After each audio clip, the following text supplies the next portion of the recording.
1915 ମସିହାରେ ଦକ୍ଷିଣ ଆଫ୍ରିକା ପ୍ରତ୍ୟାବର୍ତ୍ତନ କରି ଭାରତରେ ସ୍ୱାଧୀନତା ସଂଗ୍ରାମର ନେତୃତ୍ୱ ନେଇଥିଲେ। ସତ୍ୟ ଏବଂ ଅହିଂସା ବଳରେ ସେ ଆମକୁ ସ୍ୱାଧୀନତା ଆଣିଥିଲେ। ମୋର କହିବାର କଥା ହେଉଛି ଯେ ସେ ଜଣେ ସ୍ୱତନ୍ତ୍ର ପ୍ରବାସୀ ଭାରତୀୟ ଥିଲେ। ତାଙ୍କର ଅବଦାନ, ତାଙ୍କର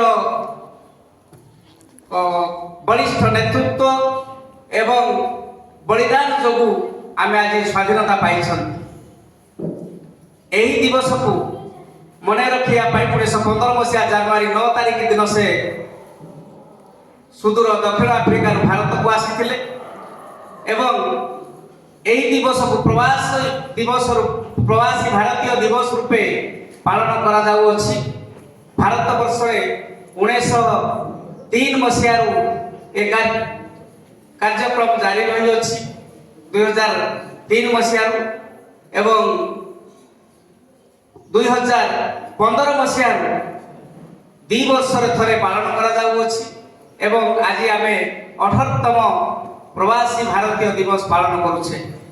ବଡ଼ ଖୁସିର କଥା ଯେ ଭାରତରେ ପାଳନ ହେଉଥିବା ବେଳେ ଆଜି ଭୁବନେଶ୍ୱରରେ ଓଡ଼ିଶା ପ୍ରଦେଶର ରାଜଧାନୀରେ ପୃଥିବୀର 193ଟି ଦେଶର ପ୍ରବାସୀ ଭାରତୀୟ ମାନଙ୍କର ପ୍ରତିନିଧି ମାନେ ଆସି ଆଜି ଆମ ପାଖରେ ପହଞ୍ଚିଛନ୍ତି ଏବଂ ଭାରତର ପ୍ରଧାନମନ୍ତ୍ରୀ ଶ୍ରୀଯୁକ୍ତ ନରେନ୍ଦ୍ର ମୋଦିଙ୍କ ଦ୍ୱାରା ଏ କାର୍ଯ୍ୟକ୍ରମ ଆଜି ଉଦ୍ଘାଟିତ ହୋଇଛି ଏବଂ ଗତକାଲି ଠାରୁ 8 ତାରିଖରୁ 10 ତାରିଖ ଯାଏ ଏ କାର୍ଯ୍ୟକ୍ରମ ଜାରି ରହିବ। Ministry of external affairs minister ଗତକାଲି ଉଦ୍ଘାଟନ କରିଛନ୍ତି ଏବଂ ଏହାକୁ ମଧ୍ୟ ସମ୍ପାଦନ କରିବେ, ସଭାପତିତ୍ୱ କରିବେ ଆମର ମହାମହିମା ରାଷ୍ଟ୍ରପତି ଶ୍ରୀମତୀ ଦ୍ରୌପଦୀ ମୁର୍ମୁ ମହୋଦୟା। ତେଣୁ ଇଏ ଗୋଟେ ସୌଭାଗ୍ୟର କଥା ଏବଂ ଆମ ପାଇଁ ଗୋଟେ ଗର୍ବର କଥା ରହିଛି। ଆମେ ସମସ୍ତେ ଜାଣିଛନ୍ତି ଯେ ଭାରତରେ ଜନ୍ମିତ ଭାରତୀୟମାନେ ସାରା ବିଶ୍ୱରେ ସେମାନେ ଆଜି ବିଭିନ୍ନ ସ୍ଥାନରେ ତାଙ୍କର ପାରଦର୍ଶିତା ଦେଖେଇ ସାରିଛନ୍ତି। ଆଜି ଆମେ ଉଦାହରଣ ଦେବା କଳ୍ପନା ଚାୱଲାଙ୍କ କଥା, ଆଜି ଆମେ ଉଦାହରଣ ଦେବା ଗୁଗୁଲର ସିଓ ପଚାଇ ମହୋଦୟଙ୍କର କଥା। ସେମାନେ ଆଜି ବିଭିନ୍ନ ପ୍ରକାର କର୍ପୋରେଟ ସେକ୍ଟରରେ, ରାଜନୈତିକ କ୍ଷେତ୍ରରେ, ବୈଜ୍ଞାନିକ କ୍ଷେତ୍ରରେ, ଚିକିତ୍ସା କ୍ଷେତ୍ରରେ ବିଭିନ୍ନ ଜାଗାରେ ପ୍ରତିଷ୍ଠିତ ହୋଇ ରହିଛନ୍ତି। ପରିସଂଖ୍ୟାନରୁ ଜଣାପଡ଼େ ଯେ ଅନନ୍ୟ ଆମର 140 କୋଟି ଜନସଂଖ୍ୟାରୁ 3.35 ବିଲିୟନ ଲଗଭଗ 4 କୋଟି ଜନସଂଖ୍ୟା ବର୍ତ୍ତମାନ ପ୍ରବାସୀ ଭାରତୀୟ ଭାବରେ ବିଦେଶରେ ରହିଛନ୍ତି। ସେମାନେ ବିଭିନ୍ନ ଦିଗରେ ବିଭିନ୍ନ ସମାଜର ବିଭିନ୍ନ କ୍ଷେତ୍ରରେ ପ୍ରତିଷ୍ଠିତ ହୋଇକି ରହିଛନ୍ତି। ଆଜି ଆହ୍ୱାନ ଆସିଛି ପ୍ରଧାନମନ୍ତ୍ରୀଙ୍କର ବିକଶିତ ଭାରତର କଥା। ଯେତେବେଳେ ବିକଶିତ ଭାରତର କଥା କୁହାଯାଏ ଏଥିରୁ ଜଣାପଡ଼େ ଯେଉଁମାନେ ପ୍ରବାସୀ ଭାରତୀୟ ରହିଛନ୍ତି ସ୍ୱାଧୀନ କରିବା। ସେତେବେଳେ ପ୍ରବାସୀ ଭାରତୀୟ କ'ଣ କିଏ ଜାଣିନଥିଲେ, କିନ୍ତୁ ମହାତ୍ମା ଗାନ୍ଧୀ ସେତେବେଳେ ଦକ୍ଷିଣ ଆଫ୍ରିକାରେ ଥିଲେ, କିନ୍ତୁ ତାଙ୍କୁ ଦକ୍ଷିଣ ଆଫ୍ରିକାର ସେଇ ସୌନ୍ଦର୍ଯ୍ୟ ପରିବେଶ, ମୋଟା ଅଙ୍କର ପାରିଶ୍ରମିକ ତାଙ୍କୁ ଆକୃଷ୍ଟ କରିନଥିଲା। ସେ ସବୁ ଛାଡ଼ି ଭାରତକୁ ପଳେଇ ଆସିଥିଲେ। ତେଣୁ ସେହି ଅଭିଯୋଗେ ଆଜି ଆମର ଏହି ପ୍ରବାସୀ ଭାରତୀୟ ଦିବସ ପାଳନ କରାଯାଉଛି। ଆଜି 18ତମ ପ୍ରବାସୀ ଭାରତୀୟ ଦିବସ ଓଡ଼ିଶା ପାଳନ କରୁଛି।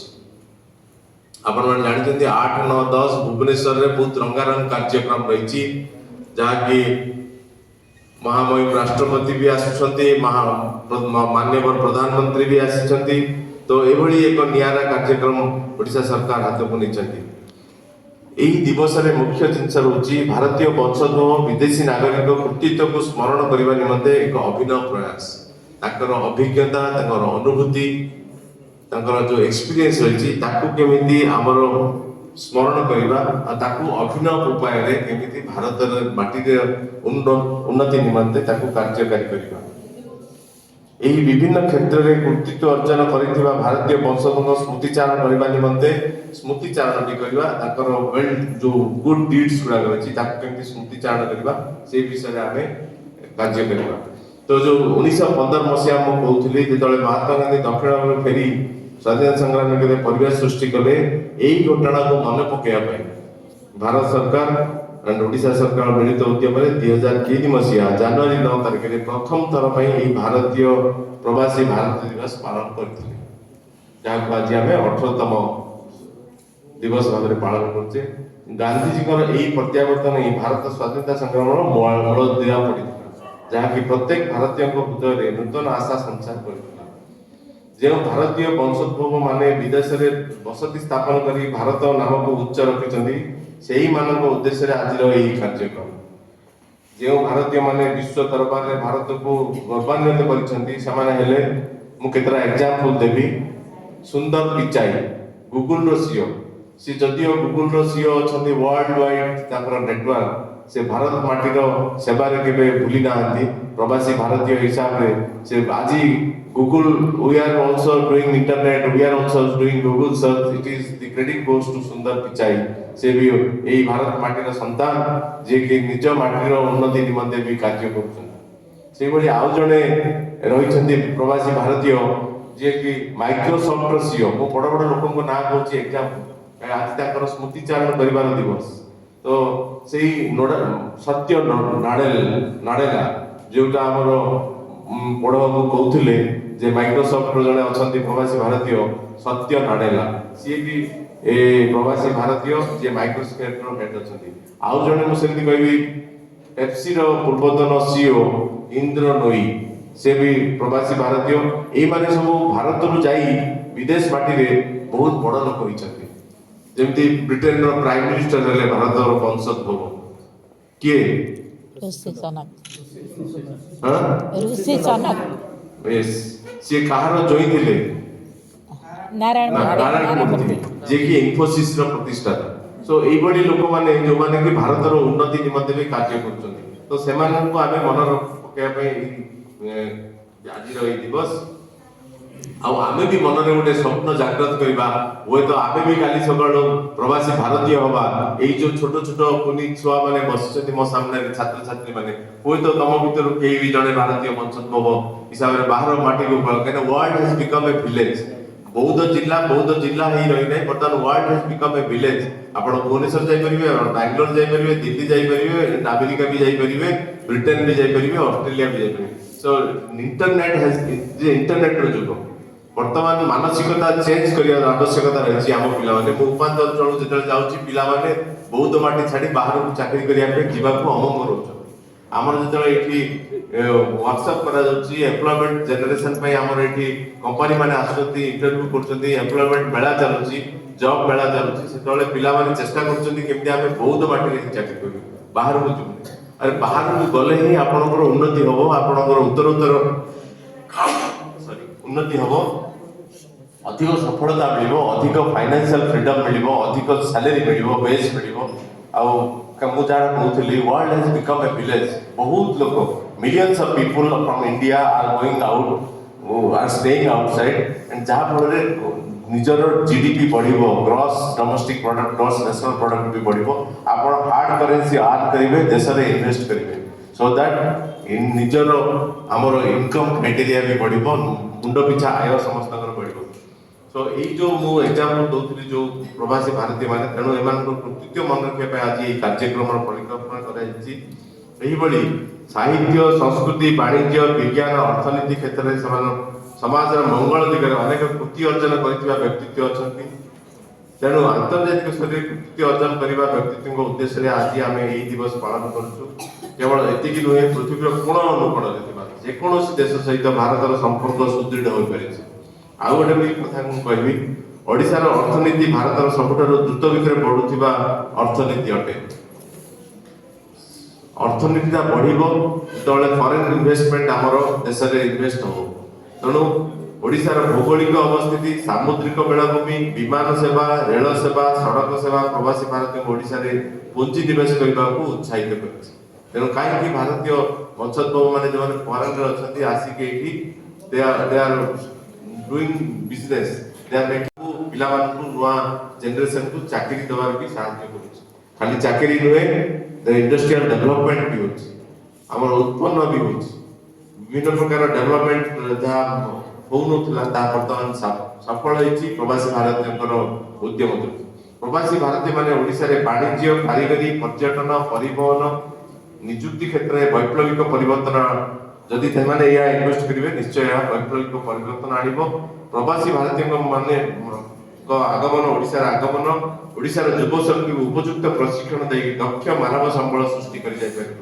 ମୁଁ ଯୋଉଟା କହୁଥିଲି, ସେମାନେ ଯଦି ଆସିବେ ଷ୍ଟାର୍ଟଅପ୍ କମ୍ପାନୀ କରିବେ, ଆମର ଯୋଉ ଯୁବପିଢ଼ି ଅଛନ୍ତି ତାଙ୍କୁ ଏମ୍ପ୍ଲୟମେଣ୍ଟ ଦେବେ, ତାଙ୍କୁ ଟ୍ରେନିଂ ଦେବେ, ଦେ ୱିଲ୍ ବି ଏମ୍ପ୍ଲଏଡ୍ ଆଣ୍ଡ ଏହାକୁ ଯୁବଶକ୍ତିକୁ ଉପଯୁକ୍ତ ପ୍ରଶିକ୍ଷଣ ଦେବ।